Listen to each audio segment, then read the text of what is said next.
யோவான் எழுதின சுவிசேஷம் 11ஆம் அதிகாரத்தில் உள்ளதான மார்த்தாள் மரியாள்.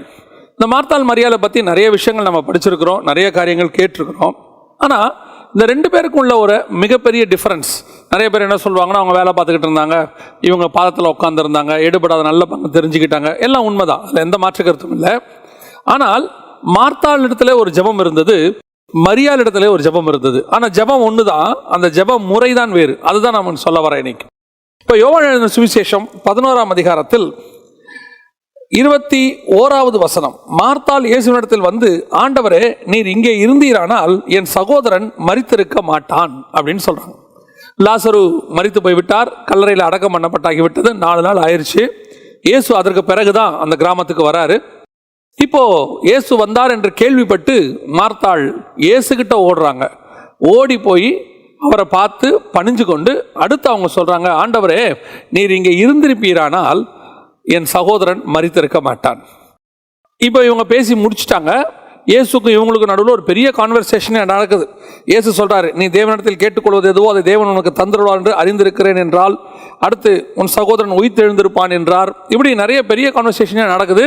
மார்த்தாள் இயேசுக்கு ஈக்குவலா நல்ல வசனம் பேசுறாங்க. அந்த இடத்துல இயேசுக்கு அவங்க நேருக்கு நேர் வசனம் பேசிக்கிட்டு நிற்கிறாங்க. அந்த மாதிரி அவங்க பேசுறாங்க. இப்போ இயேசு மரியாளை வர சொல்றாரு. இப்போ மார்த்தாள் பேசி முடிச்சாச்சு, ஆனால் லாசரு உயிர் தழவில்லை இன்னும், அதான் ரொம்ப முக்கியம். இப்போ ஆண்டவர் என்ன சொல்றாரு, போய் மரியாளை கூட்டிட்டு வர சொல்றாரு. இப்போ மார்த்தாள் ஓடி போய் வீட்டில் மரியாள்கிட்ட என்ன சொல்றாருன்னா, போதகர் வந்திருக்கிறார், உன்னை அழைக்கிறார் என்றாள். 28வது வசனம். அப்ப இயேசு தான் கூப்பிட சொல்லி இருக்கிறார். இயேசு வந்தது லாசருவை உயிர்த்தெழ பண்ணுவதற்கு, அதான் ரொம்ப முக்கியம். ஆனால் இங்கே என்ன நடக்குது, இயேசுக்கும் மார்த்தாளுக்கும் கான்வர்சேஷன் நடக்குது.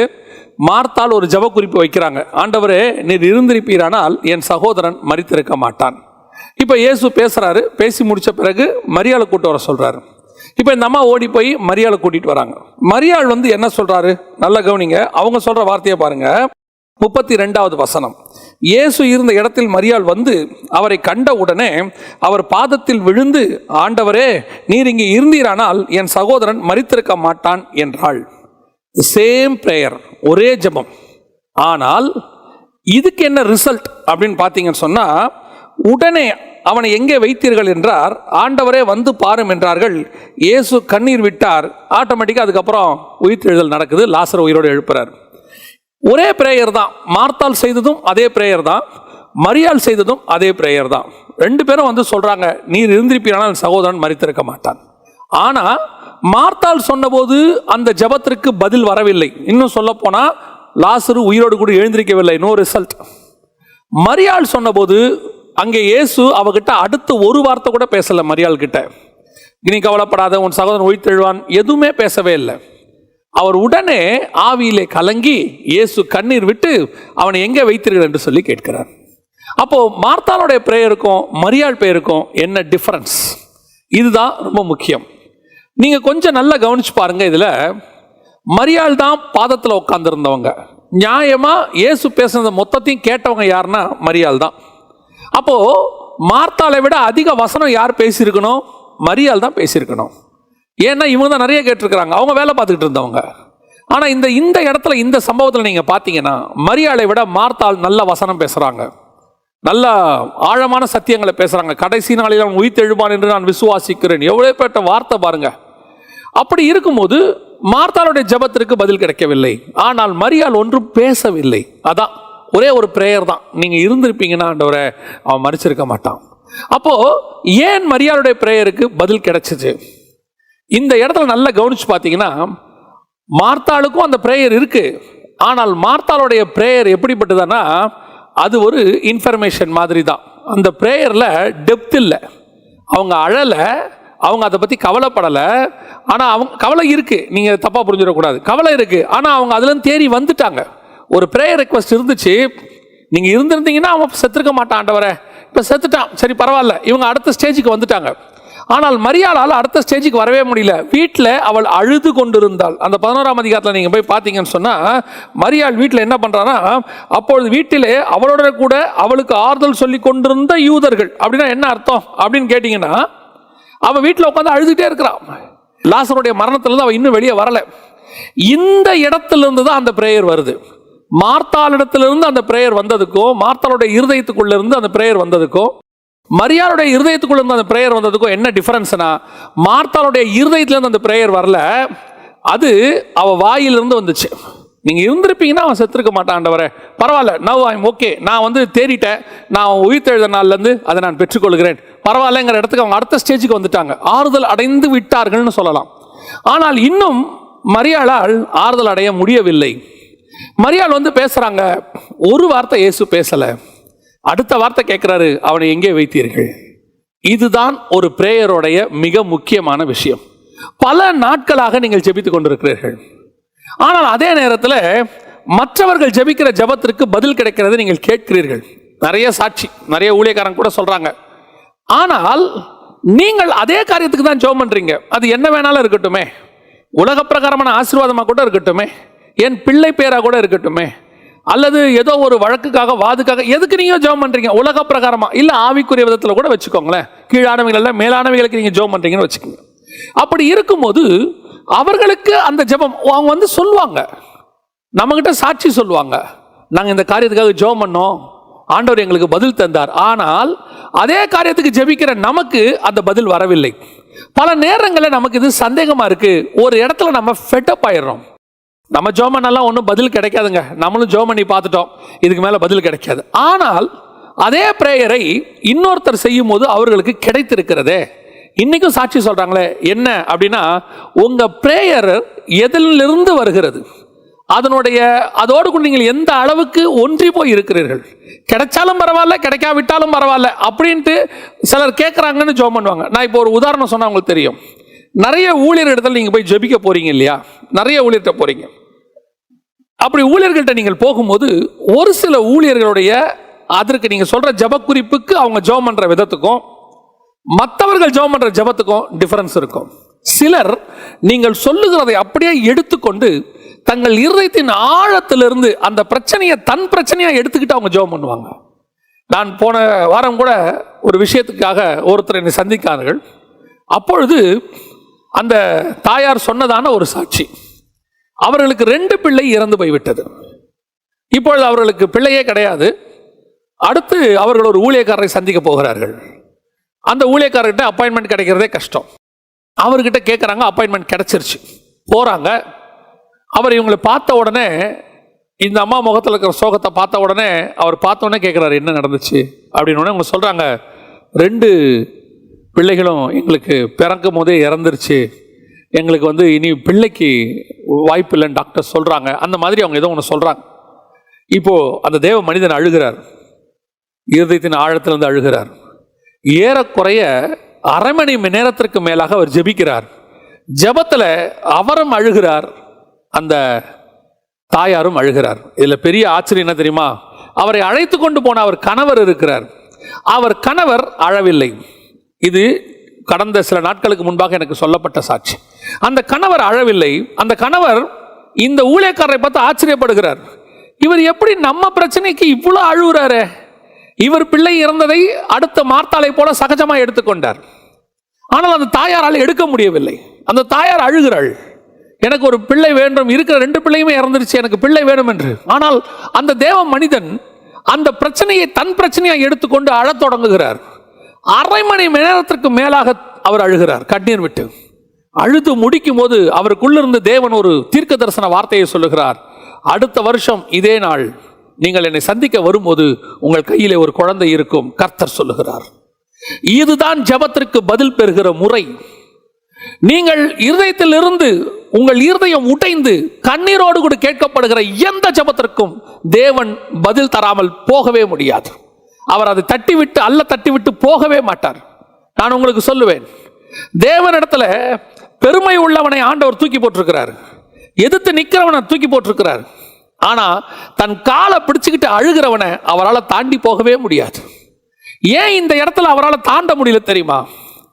மரியாள் பண்ண ஜெபத்துக்கும் மார்த்தாள் பண்ண ஜெபத்துக்கும் என்ன வித்தியாசம்? மார்த்தாள் இடத்துல அவளை தேற்றக்கூடிய வார்த்தை இருந்தது, அந்த வார்த்தை நல்லது, நான் வார்த்தையை குறை சொல்லவில்லை. ஆனால் மரியாள் இடத்துல கர்த்தருடைய இருதயத்தை உடைக்கக்கூடிய கண்ணீர் இருந்தது. அந்த கண்ணீர் இருதயத்தை, இயேசுவின் இருதயத்தை உடைத்து, வசனம் சொல்லுது இயேசு கண்ணீர் விட்டார். இயேசு கண்ணீர் விட்டார்னா யோசித்து பாருங்க. அவருக்கு நல்லாவே தெரியும் லாசரை உயிரோடு கூட எழுப்ப போறேன்னு சொல்லி. அப்படி தெரிஞ்சவரே ஆவியில கலங்குறார், கண்ணீர் விடுறார். அடுத்த வார்த்தை, எங்க வச்சிருக்கிறீங்க அவனை? இவகிட்ட கான்வர்சேஷனே கிடையாதுங்க. இதுதான் தேவனுடைய இருதயம். கர்த்தருடைய இருதயத்திலிருந்து நீங்கள் பதிலை வாங்குவது. உங்கள் ஜெபத்திற்கு நீங்கள் உண்மையான ஆழத்திலிருந்து, இருதயத்தின் ஆழத்திலிருந்து உண்மையான தேவையோடு கூட நீங்கள் ஜெபிப்பீர்களானால், இந்த காலை வேளையில கர்த்தர் கொடுக்கிறதான வார்த்தை அதற்கு பதில் வராமல் போகவே போகாது. உன் கண்ணீரை தாண்டி கர்த்தரால் போக முடியாது. நம்ம எல்லாருக்கும் தெரிஞ்ச ஒரு உதாரணம் தான், யாக்கோபு ரா முழுவதும் போராடினார். நான் பல நேரங்களில் சொல்லியிருக்கிறேன், ரா முழுவதும் போராடினார். ஆனா ஆதியாகமத்தில் அது போராடுறது போலதான் இருக்கு. அந்த இடத்துல ஆண்டவரே சொல்றாரு, தேவனோடும் மனுஷனோடும் போராடி மேற்கொண்டாயே ஆண்டவர் சொல்றாரு. ஆனா ஓசியா புஸ்தகம் 12ஆம் அதிகாரத்தை வாசிச்சு பாருங்க, வசனம் 4 சொல்லுது, அவன் ரா முழுவதும் அழுது கெஞ்சினான். அப்போ அவன் எப்படி போராடி மேற்கொண்டான்? மனுஷனோடு கூட அவன் போராடினது வீரத்தினால, மனுஷனோடு கூட போராடுவது வார்த்தையினால. மனுஷனோடு கூட நீங்கள் எப்படி வேணாலும் போராடலாம், ஆனால் தேவனோடு கூட போராடுவதற்கு ஒரே வழிதான் இருக்கிறது, உங்கள் கண்ணீர். உங்கள் கண்ணீர் அவருடைய போராட்டத்தில் உங்களுக்கு தான் வெற்றியை தரும். எத்தனையோ பேர் தங்களுடைய உண்மையான கண்ணீரை வைத்து கர்த்தரிடத்தில் சாதித்திருக்கிறார்கள். நீங்கள் அழுத கண்ணீர் ஒரு நாளும் வீணாய் போகவே போகாது. இந்த காலை வேளையில கர்த்தர் உங்களுக்கு ஒரு மிகப்பெரிய வாக்குத்தத்த வார்த்தையை கொடுக்கிறார். நெடு நாளாய் சில காரியங்களுக்கு நீங்க ஜெபம் பண்ணிக்கிட்டு இருக்கிறீங்க இல்லையா? ஏன் என் ஜெபத்துக்கு பதில் வரல? உன்னுடைய ஜெபம் இன்னும் ஆழமாக்கப்பட வேண்டும். அது உண்மையிலே உன் இருதயத்துக்குள் ஊடுருவ வேண்டும். இருதயத்தின் ஆழத்திலிருந்து வரணும். வந்தாலும் சரி, வராவிட்டாலும் பரவாயில்ல, நான் எல்லாத்துக்கும் அட்ஜஸ்ட் பண்ணிப்பேன், கர்த்தர் பார்ப்பார், ஓகே ரைட். இல்லாட்டி இருப்பா இருந்தா, ஆனா இது இல்லாட்டி என்னால் இருக்க முடியாதுன்னு சில விஷயம் இருக்கு, சில காரியங்கள். அதுக்கு நீங்க வீடு இல்லாட்டி நான் இருக்கவே மாட்டேன்னு அழுது ஜெபம் பண்ணாதீங்க, வராது. உங்களுக்கு தேவைன்னா அதை கொடுப்பார் ஆண்டவர். இப்ப இவளுக்கு தன் சகோதரன், ஒரே சகோதரன், அவன் இறந்து போகிறான். மார்த்தாளால் எழுப்ப முடியாத சகோதரனை மரியாளால் எழுப்ப முடிகிறது. நீங்க எப்படி ஜெபம் பண்றீங்கன்றதுல ரொம்ப கவனமாயிருங்க. உங்க இருதயம் உண்மையிலே உடையும் ஆனால் கர்த்தர் உங்களை தாண்டி போகவே முடியாது. உங்க கண்ணீரை அவர் துருத்தியில மட்டும் வைக்கல, அந்த இடத்துல இருந்து பார்த்துக்கிட்டே நிற்கிறார். இந்த அழுகிறாங்களே, இவங்களை தாண்டி நான் எப்படி போவேன்? அதான் கர்த்தருடையதான மிக முக்கியமான ஒரு காரியம். இந்த காலை வேளையில கர்த்தர் உங்களுக்கு ஒரு வாக்குத்தத்தம் கொடுக்கிறார். நான் உங்களுக்காக ஜெபம் பண்ண போறேன். அதே நேரத்தில் நீங்க ஒன்று மட்டும் மனசில் நல்லா வச்சுக்கணும், நீங்க மார்த்தாளுடைய பிரேயரா மரியாளுடைய பிரேயரா? மார்த்தாளுடைய பிரேயர் ஆறுதலை கொண்டு வரும், இல்லைன்னு நான் சொல்லலை. வசனம் உங்களை ஆற்றி தேற்றும், ஆறுதல் படுத்தும், அதில் எந்த மாற்று கருத்தும் இல்லை. ஆனால் உங்களுடைய கண்ணீர் இருக்க, அது கர்த்தரையே மாற்றும், கர்த்தருடைய டிசிஷனை மாற்றும். பல நேரங்களில் அநேகருடைய அழுகை கர்த்தர் செய்ய வந்ததை நினைச்சு வேற ஒன்று செஞ்சதெல்லாம் இருக்கு. பைபிள் அதுக்கு நிறைய ப்ரூஃப்ஸ் இருக்கு. அதுக்கு பின்னாடி நம்ம இன்னொரு சில காரியங்கள் அதை நம்ம பார்க்க போறோம். இந்த நேரத்தில் நான் உங்களுக்கு அதை தான் சொல்ல விரும்புகிறேன். நல்லா தேவ சமூகத்தில் நீங்கள் எதுக்கு ஜெபிக்கிறீங்களோ அதை உண்மையா ஜெபம் பண்ணுங்க. அதுக்கு உண்மையா ஜெபம் பண்ணுங்க. ஊழியக்காரர்களுக்கும் நான் சொல்லுகிறேன், அநேகர் ஃபோன் பண்றாங்க ஊழியக்காரங்களுக்கு. அந்த ஊழியக்காரங்க இருக்கிற சிச்சுவேஷன்ஸ்ல அதை ஜெபம் பண்ண முடியுமா முடியாதான்னு தெரியாது. பல நேரங்களில் எனக்கு அப்படி ஒரு இக்கட்டான சூழ்நிலை வரும். நாம வேற ஒரு மிக முக்கியமான வேலையில் இருந்துட்டு இருப்போம். அந்த நேரத்தில் ஒரு ஃபோன் கால், அந்த ஃபோன் காலில் அவங்க அழுவாங்க, உண்மையிலே இருதயம் உடைஞ்சு அழுவாங்க.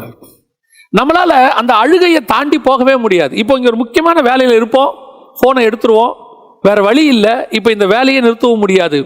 நான் அந்த மாதிரி நேரத்தில் அவங்ககிட்ட சொல்லுவேன், நான் இதுக்கு அப்புறம் ஜெபம் பண்ணுறேன், இங்கே ஆஃபீஸில் சொல்லி ஜெபம் பண்ண சொல்கிறேன். ஒரு டீம் இருக்குது, அவங்க அதுக்காக ஜெபம் பண்ணுவாங்க. ஆஃபீஸில் இதுக்காக உண்மையாக அழுது ஜெபம் பண்ணுற ஒரு டீம் இருக்குது, அந்த பிரச்சனைகளை எழுதி ஜெபம் பண்ணுவாங்க. எதுக்கு இதை நான் சொல்ல வரேன்னா, என்னால் முடியல, நான் வேற வேலையில் போயிட்டு இருக்கிறேன்னா அந்த ஜெபத்தை நான் ஏதோ கடமைக்கு செய்து விட்டு போக வேண்டும் என்று நான் விரும்பவில்லை. ஏன்னா எனக்கு தெரியும், ஒரு உண்மையான அந்த ஜெப குறிப்பை பார்க்கும் போதே நமக்கு தெரியும், சிலருடைய ஜெப குறிப்பு அந்த ஜெப குறிப்புக்கு ஜெபமிக்க வேணான்னு தோணும்.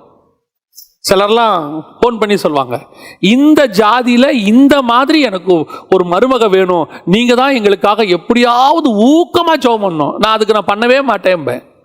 இதெல்லாம் ஜெப குறிப்புக்குள்ளேயே வராது. பர்டிகுலர் கேஸ்டில் பர்டிகுலர் படித்த இந்த உயரத்தில் எங்களுக்கு ஒரு மருமக வேணும்பாங்க. இதுக்கெல்லாம் இந்த ஜெபத்துக்கெல்லாம் அது அவங்களாச்சு ஆண்டவராச்சு, அது அவங்களுக்கு ஆண்டவர் என்ன பதில் கொடுக்குறாரோ கொடுக்கட்டும். அதே நேரத்தில் ஒரு சிலர் தன்னுடைய குடும்பத்தில் நடக்கிற பிரச்சனைகள், தன் கணவன் மனைவிக்குள்ள நடக்கிறதான குழந்தையின்மை, இந்த மாதிரி நிறைய பிரச்சனைகள் இருக்குது.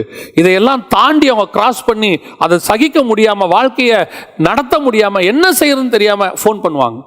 அந்த நேரத்தில் அவங்களுக்கு உண்மையாக அழுது ஜெபம் பண்ணக்கூடியதான ஒரு ஊழியன் தேவை. அந்த மாதிரி நிறைய ஊழியர்கள் இருந்தார்கள். இப்போ அது குறைஞ்சிருச்சு. அப்படி நம்ம ஊழியர்கள் அவருடைய பிரச்சனையை நம்முடைய பிரச்சனையாக எடுத்துக்கிட்டு உண்மையாக ஜெபம் பண்ணோம்னா அங்கே நிச்சயமாக ரிசல்ட் கிடைக்கும். அந்த ரிசல்ட் கர்த்தர் கொடுக்குற ரிசல்ட்டாக இருக்கும். பல நேரத்தில் ஊழியர்களுக்கு கூட தோணுது, நாம் அவங்க ஜெபம் பண்ணுறோம், ஒன்றும் நடக்கலையே. நடக்கும். அவங்க கண்ணீருக்கு கர்த்தர் கண்டிப்பாக பதில் கொடுப்பார். கூட நம்ம கண்ணீரும் இருந்துச்சுன்னா, மரியாளுடைய கண்ணீரோடு கூட இயேசுவின் கண்ணீரும் சேரும்போது லாசரு உயிரோடு கூட எழுந்திருப்பான். அதே மாதிரி ஒரு தேவையோடு ஒருத்தர் கண்ணீரோடு வரும்போது அதோட நம்ம கண்ணீரும் இருக்குமானால் கண்டிப்பாய் கர்த்தர் அங்கே பதில் கொடுப்பார். உங்களால் முடியலையா, அதுக்கு ஒரு டீம் ஏற்பாடு பண்ணுங்க. அதுக்கு உண்மையாக ஜெபிக்கிறவங்கள, அந்த ஜெப பாரத்தோடு இருப்பாங்க. ஒரு சிலருக்குலாம் அவங்களுடைய மினிஸ்ட்ரியே பிரேயர் மினிஸ்ட்ரி தான். எல்லாருடைய பாரத்தையும் தன் பாரமாக எடுத்துட்டு ஜெபம் பண்ணுவாங்க. அப்படிப்பட்ட ஆட்கள் ஒவ்வொரு சபைக்கும் தேவை, ஒவ்வொரு ஊழியனுக்கும் தேவை. அப்படி பின்புலமான அவங்க தான் அந்த பேக் போன் மாதிரி இருப்பாங்க. அவங்கக்கிட்ட இந்த ஜெப குறிப்பை கொடுத்து நீங்கள் ஜெபம் பண்ண சொல்லுங்க. உண்மையாய் அந்த ஜெபத்திற்கு பதில் வரும். இன்னைக்கு நாம அப்படிப்பட்டதான ஒரு ஜெபத்தை செய்ய போறோம். ஆண்டவரை நோக்கி பார்க்க போகிறோம். ஆண்டவர் நமக்கு நிச்சயம் பதில் கொடுப்பார். நீங்கள் அழுது ஜெபிக்கிற ஜெபத்திற்கு நிச்சயம் ஆண்டவர் பதில் கொடுப்பார். உங்கள் பிரேயர் ஒரு நாளும் வீணாய் போகாது. நம்ம ஜெபம் பண்ண போறோம். சர்வ வல்லமை உள்ள எங்கள் தகப்பனே, இந்த காலை வேளைக்காக உமக்கு ஸ்தோத்திரம். ஆண்டவரே, எங்களுடைய ஜெபம் உம்முடைய பாதத்தை எட்டக்கூடிய அளவுக்கு, உம்முடைய இருதயத்தை அசைக்கக்கூடிய அளவிற்கு, நீர் எங்களை தாண்டி போகக்கூடாத அளவிற்கு எங்கள் ஜெபம் இருக்கட்டும். இருதயம் உடைந்து இந்த காலை வேளையில ஜெபித்துக் கொண்டிருக்கிற ஒவ்வொரு சகோதரனுக்காக, சகோதரிக்காக நாங்கள் ஜெபிக்கிறோம். ஆண்டவரே, வேலை இல்லை என்று சொல்லியோ, ஆண்டவரே குடும்பத்தின் பிரச்சனையினாலோ, ஆண்டவரே எதிர்கால பயத்தினாலும், ஆண்டவரே தன் சரீர பிரச்சனையினாலோ, குழந்தை இல்லாததினாலோ, அல்லது உறவுகள்ல பிரச்சனையினாலோ, ஒவ்வொரு நாளும் பாடுகளை, உபத்திரவத்தை, கஷ்டத்தை, நரகத்தை போல தாண்டி கொண்டிருக்கிற ஒவ்வொரு சகோதரனுக்காக, சகோதரிக்காக நாங்கள் ஜெபிக்கிறோம். தேவனாகிய கர்த்தர் மனம் இறங்குவீராக. ஆண்டவரே, இந்த காலை வேளையிலே அவர்களுக்கு ஒரு பெரிய மாற்றத்தை கட்டளையிடுவீராக. இந்த நாள் அவர்களுக்கு ஒரு விடுதலையின் நாளாய் இருக்கட்டும். ஆண்டவரே, நெடுநாள் சிந்தி கொண்டிருக்கிற கண்ணீருக்கு பதில் தருகிற நாளாய் இந்த நாள் மாறட்டும். தேவனாகிய கர்த்தர் இந்த ஜெபத்தில் இணைந்து பங்கு பெற்று ஜெபிக்கிற ஒவ்வொருத்தரையும் இந்த நாளில் நீர் ஆசீர்வதிக்க போற தயவுக்காக ஸ்தோத்திரம். மகிமையுள்ள கரத்தில் தாழ்த்துகிறோம். எங்கள் கண்ணீருக்கு பதில் தந்ததுக்காக நன்றி. நீர் மாத்திரம் மகிமைப்படுவீராக. எங்கள் ஆண்டவர் இயேசுவின் நாமத்தில் பிதாவே.